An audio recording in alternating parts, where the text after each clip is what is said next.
नमस्कार दोस्तों, आज के हम इस वीडियो में सीखेंगे MIS रिपोर्ट कैसे तैयार करते हैं स्लाइसर्स की मदद से। हमारे पास यहाँ पे कुछ डेटा है जिसमें कि एम्प्लॉय आईडी है, एम्प्लॉयज का नाम है, डिपार्टमेंट दिया गया है, उसका जॉब टाइटल है और सैलरी दिया गया है। जैसे कि डिपार्टमेंट के अकॉर्डिंग हमको फिल्टर करना है डेटा को या जॉब टाइटल के अकॉर्डिंग MIS रिपोर्ट तैयार करना है, तो कैसे करेंगे हम लोग, चलिए सीखते हैं। सबसे पहले इस डेटा को आपको टेबल में कन्वर्ट करना पड़ेगा। जितना भी आपका डेटा एंट्री यहाँ पे है, इस सारे डेटा को आपको सेलेक्ट कर लेना है कंट्रोल A की मदद से। डेटा सारा सेलेक्ट हो जाने के बाद आपको जाना है इंसर्ट टैब में। इंसर्ट टैब में जाने के बाद यहाँ पे देखने के लिए मिलेगा टेबल। टेबल पे आपको क्लिक करना है। टेबल पे क्लिक करने के साथ ही आपका ये टेबल में कन्वर्ट हो जाता है। ओके पे क्लिक करना है। माई टेबल है जेडर एक्टिव ही रखना है आपको। देन ओके पे क्लिक करने के साथ ही आपका यहाँ पे ये जो पूरा डेटा आपका है ये टेबल में कन्वर्ट हो गया। अब हम यहाँ पे डेटा को फिल्टर करना स्टार्ट करेंगे स्लाइसर्स की मदद से। इस तरीके का फिल्टर ऑप्शंस आपके सामने लगकर आ जाता है। तो इस तरीके से तो आपको आता ही होगा कि हम लोग इस तरीके से फिल्टर ऑप्शंस का यूज करते हैं। जैसे यहाँ पे सिलेक्ट ऑल को हटा दिए, फिनांस पे जैसे क्लिक करते हैं, ओके पे जैसे क्लिक करते हैं तो ये फिनांस का डेटा हमको निकाल कर दे देता है। बट हम चाहते हैं कि ये स्लाइसर्स की मदद से हमारे पास एक बटन बनकर आ जाए और उस बटन पे जैसे एक टैप करने के साथ ही क्या हो कि हमारा जो डेटा है वो फिल्टर करके दिखा दे। यहाँ पे एक टेबल डिजाइन खुल कर आएगा। Table design tab, table design पे जाकर आपको क्लिक करना है। उसके बाद यहाँ पे देखने के लिए मिलेगा इंसर्ट स्लाइसर। इंसर्ट स्लाइसर पे जैसे क्लिक करते हैं तो आपके सामने यहाँ पे आपके सामने हेडिंग्स का इंटरफेस खुल कर आएगा। डेटा एंट्री में क्या क्या हेडिंग है, एम्प्लॉय आईडी है, एम्प्लॉयज का नाम है, डिपार्टमेंट है, जॉब टाइटल है, सैलरी है। हम चाहते हैं कि ये डिपार्टमेंट के अकॉर्डिंग फिल्टर करके देना चाहिए डेटा और जॉब टाइटल के अकॉर्डिंग फिल्टर करके देना चाहिए डेटा। तो इस दोनों को हम टिक आउट करेंगे और फिर उसके बाद ओके पे जैसे क्लिक करते हैं तो ये हमारे सामने स्लाइसर तैयार करके दे देता है।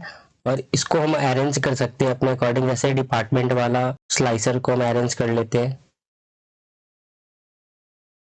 अब हमारे पास टोटल इसके अंदर कितना डिपार्टमेंट्स है तो देख लेते हैं। जैसे कि हमारे पास एक कस्टमर सर्विस है, दूसरा फाइनेंस है, तीसरा ह्यूमन रिसोर्सेस है, चौथा इंफॉर्मेशन टेक्नोलॉजी है, मार्केटिंग है, फिर सेल्स है। बस टोटल 6 है। तो हम चाहते हैं वर्टिकल वाइज नहीं होना चाहिए, हॉरिजॉन्टल वाइज होना चाहिए। तो यहाँ पे कॉलम्स देखने के लिए मिलेगा। इस कॉलम्स वाले में 1 लिखा गया है तो यहाँ पे आप 6 टाइप करेंगे तो ये डिस्ट्रीब्यूट हो जाएगा 6 कॉलम्स वाइज।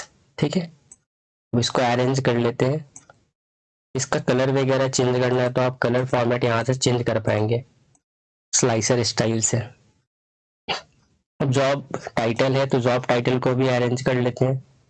इसको हम वर्टिकल वाइज रखना चाहते हैं तो वर्टिकल वाइज यहाँ पे अरेंज कर लेते हैं।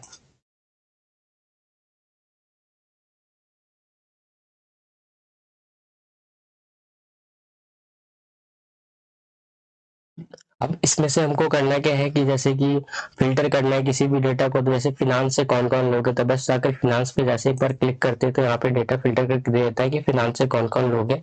और यहाँ पे जॉब टाइटल भी उसका यहाँ पे निकाल कर दे देता है कि फिनांस है, अकाउंटेंट है, ऑडिटर है, कंट्रोलर है, फाइनेंशियल एनालिस्ट है, इन्वेस्टमेंट बैंकर है, टैक्स स्पेशलिस्ट है। जैसे हमको देखना है कि अकाउंटेंट इसके अंदर कौन कौन है तो बस अकाउंटेंट पे जाकर क्लिक करेंगे तो यहाँ पे अकाउंटेंट का डेटा यहाँ पे फिल्टर करके दे देगा। ऐसे देखना ऑडिटर कौन कौन है तो ऑडिटर पे जैसे क्लिक करते तो ऑडिटर का डेटा दे देता है। अब हमको देखना है कि मार्केटिंग से कौन कौन लोग हैं तो ये जॉब टाइटल वाले के जस्ट बगल में यहाँ पे क्रॉस का है क्लियर फिल्टर, इस पे जाकर क्लिक करना है। क्लियर फिल्टर पे तो फिल्टर क्लियर हो जाता है। फिर यहाँ पे भी आपको डिपार्टमेंट वाले में भी क्लियर फिल्टर का ऑप्शन देखने के लिए मिलेगा। जैसे इस पे क्लिक करेंगे तो फिल्टर क्लियर हो गया। अब ये पूरा टोटल डेटा दिखा रहा है आपको।